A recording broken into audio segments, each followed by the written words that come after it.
buenas, bienvenidos de nuevo al canal de Enfermería con Propósito. Soy Valen y de nuevo estamos por aquí. Voy a traeros de nuevo un tema fantástico. Hemos tenido unos días un poco de descanso, de relax, que siempre vienen bien, y volvemos de nuevo a la carga. En esta ocasión os voy a traer un tema bastante importante relacionado con el propio servicio de medicina interna, es decir, qué peculiaridades tiene, de qué manera está, al menos en el que yo estoy, organizado, tipos de pacientes que nos vamos a encontrar, manejo de la medicación y qué medicación podemos encontrar, todo ese tipo de cosas de un servicio que creo que dentro de todas las especialidades de hospitalización que existen es de los más cañeros, quitando la UCI, por supuesto, y urgencias. Es uno de los más cañeros, porque ahora lo iréis explicando. En mi caso particular, yo llevo en medicina interna del hospital donde estoy actualmente 8 años.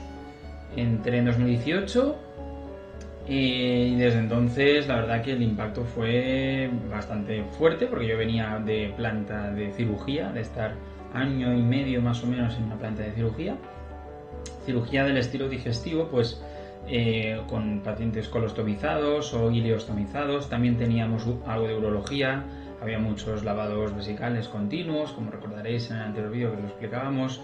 Teníamos también pacientes con urostomías y demás, ¿no? Ese tipo de... Era un paciente también que requiere de ciertas peculiaridades, cierta atención, pero bueno, dentro del contexto, pues era un paciente relativamente estable, ¿no? Tampoco había ningún susto ni ninguna cosa. Medicina interna es, como os diría yo, como la trinchera. La trinchera que está en constante fuego enemigo, pues una cosa parecida. Te puedes encontrar desde pacientes de origen cardíaco, de origen digestivo, como estábamos hablando. Podemos encontrarnos también pacientes como los que os comentaba a nivel de urostomía, colostomía, etc.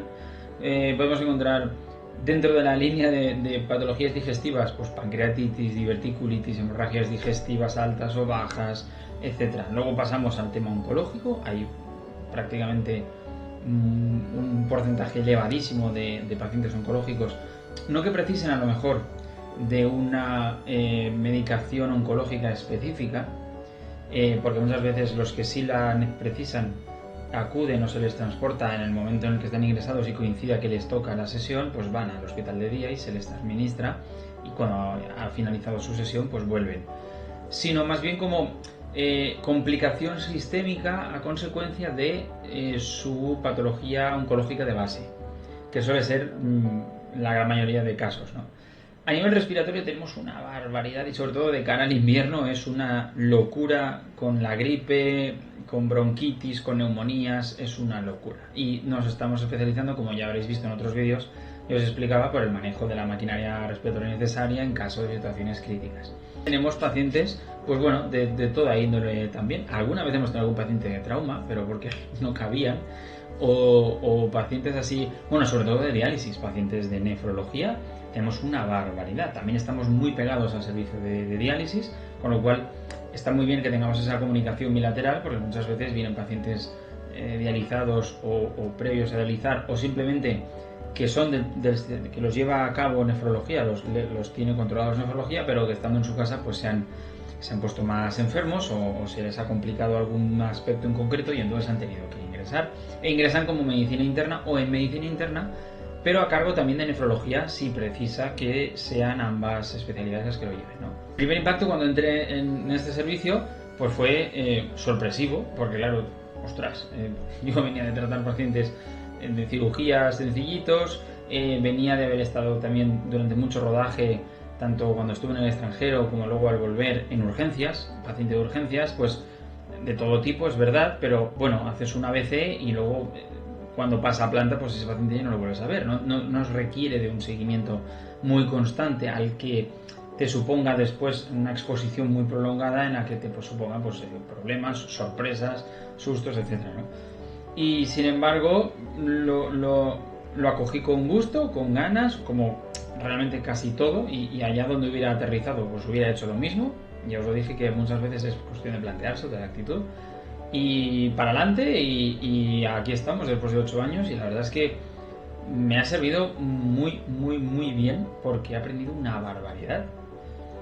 el servicio tan exigente, sobre todo en los primeros años en los que había también una mengua de personal, suponía que te tuvieras que poner las pilas, porque si no te ponías las pilas el trabajo no salía y tenía que salir y no había otra. Entonces eso te estimula bastante, la verdad. Entonces esa situación finalmente consigue de alguna manera que puedas ir desarrollando cierta iniciativa, cierto desarrollo, ¿no? Propio, ¿no? Cierta capacidad de gestión interna del trabajo, cómo va entrando, cómo va viniendo, porque claro, entre semana pruebas de los pacientes que tienen prácticamente, no todos, pero muchísimos, ¿no? Entre radiografías, ecografías de todo tipo, TACs de todo tipo, resonancias, se piden muchísimas pruebas diagnósticas. Entonces claro, llega un momento en el que tienes que tener muchísimas cosas en cuenta. Esta paciente tiene que estar en ayunas para esta prueba, este otro tiene que estar en ayunas porque le van a realizar un cateterismo porque es cardíaco, tiene un síndrome coronario agudo, le van a poner un stent, tiene que estar en ayunas porque va a tal. Un montón de variables a tener en cuenta, un montón de cosas a tener siempre bajo control. El relevo nuestro empieza con una hoja limpia, pasada a ordenador y demás, y acaba llena de rayajos, tachones, boli por todas partes, porque claro, estás constantemente modificando cosas según también la información que después los médicos te van comentando de cada paciente que llevan, conforme el evolutivo de ese momento. El tratamiento, por ejemplo, es una pasada, la burrada de medicación que llegas a manejar en interna.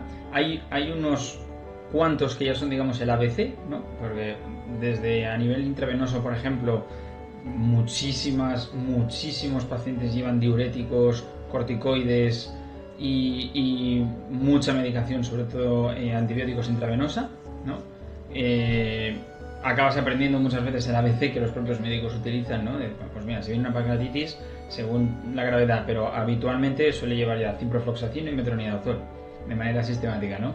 Manejamos también nutriciones parenterales también para los pacientes que están en ayunas, que son de índole más digestiva y que por tanto tienen que ser alimentados por vía periférica, o también manejo de vías centrales, porque últimamente también estamos colocando o incentivando que se coloquen, porque muchos pacientes que vienen a nuestro servicio son de edades muy avanzadas. La media de edad no me aventuro a decir que puede que sean 80 años, con lo cual claro, el capital venoso de esos pacientes está muy tocado, muy deteriorado. Los hay que no, pero los hay que sí, y hay muchos de ellos que si reciben muchísima medicación, mucha carga de medicación, esas venas no acaban por aguantar más de 1 o 2 días como mucho, igual que con la nutrición periférica.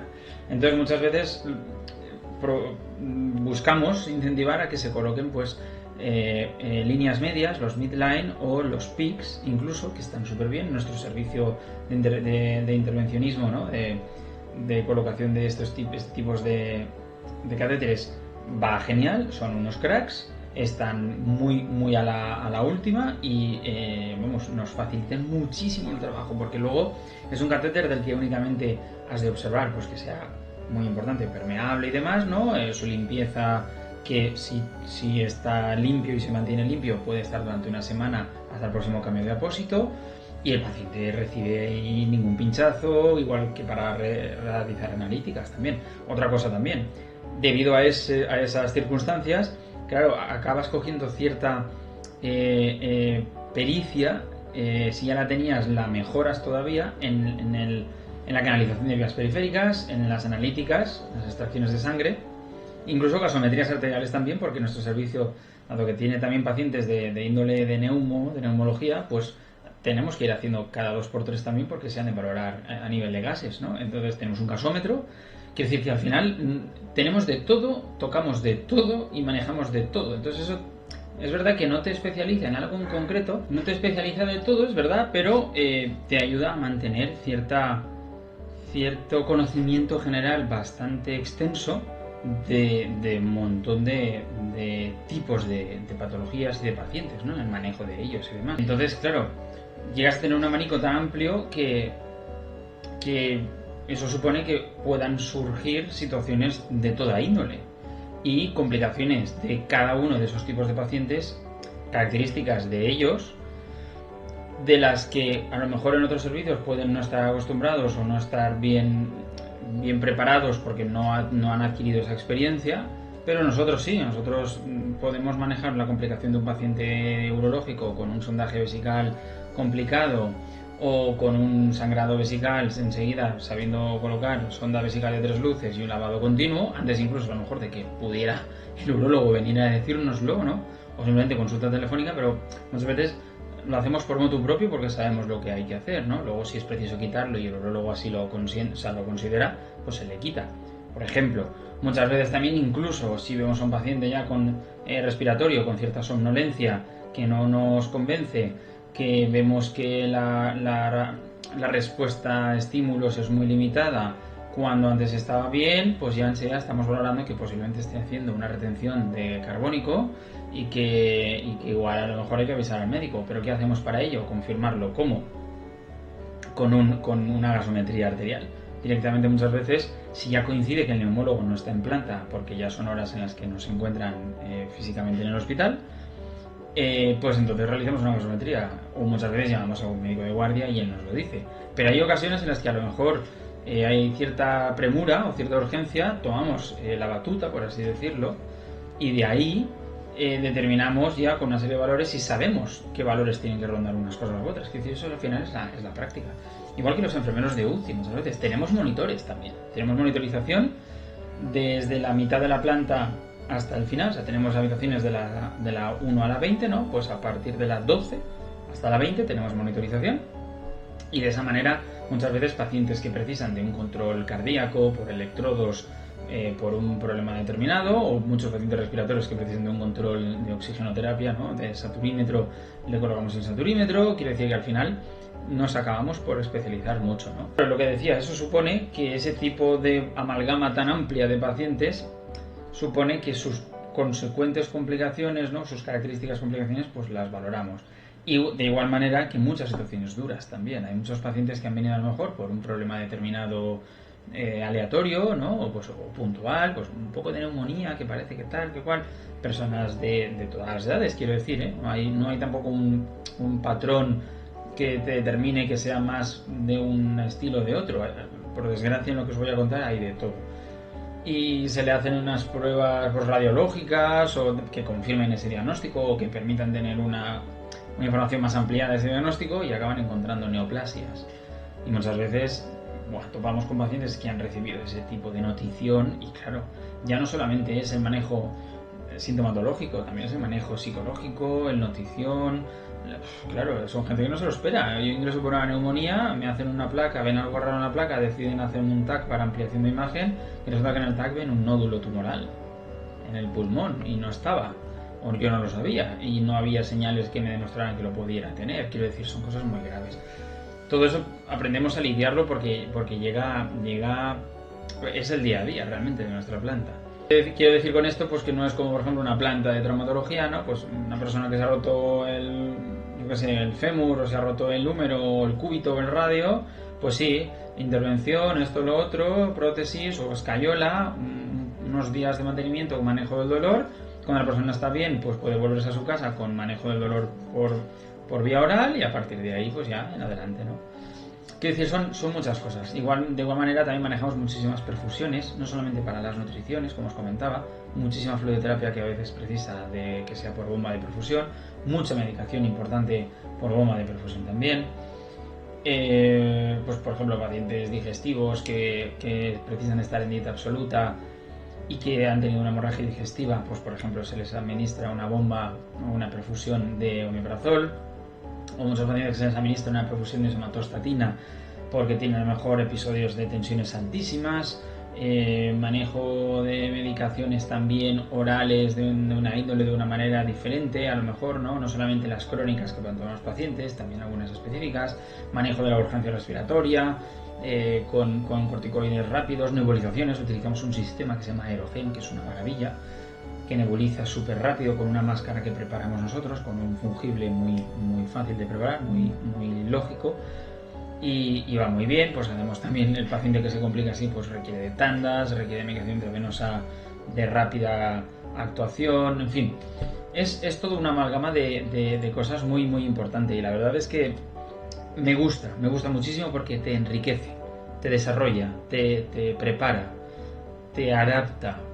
te despierta, ¿no? Lo que os decía, hace que te anticipes. Cuando ves un paciente cardíaco que ingresa por un síndrome coronario agudo o por un infarto previo, sin llegar a infartarse del todo, pero ahí pues ya valoras, pues cómo tienen las troponinas, pues vamos a ver cómo está a nivel de frecuencia, medicación, en cuanto empieza a notar malestar a nivel precordial o a nivel centro torácico, susto, alarma, voy directo a hacerle un electro, no me lo pienso y llamo entonces al médico, le digo tiene dolor, tal, le echo un electro, que venga a valorarlo. Ese tipo de cosas te despierta, ¿no? A lo mejor en otras ocasiones o en otros servicios que no tienen ese manejo de pacientes, pues a lo mejor simplemente llamarían al médico y esperarían a que llegara el médico, ¿no? Pero que nosotros nos anticipamos, porque el servicio te lo requiere, ¿no? También lo que noto es que, claro, teniendo toda esa amalgama de cosas, toda esa amalgama de problemas, de consecuencias, de pequeñas situaciones catastróficas, de situaciones, pues eso, feas, ¿no? Desagradables, te acaba endureciendo. Que es lo que hablábamos en otros vídeos. Te acaba endureciendo, pero no en el mal sentido, claro. No te hace una piedra firme que no vas a tener ningún tipo de emoción y vas a tener una cara fría como si fueras una gárgola, ¿no? No. Te endurece en el sentido de que te prepara mentalmente.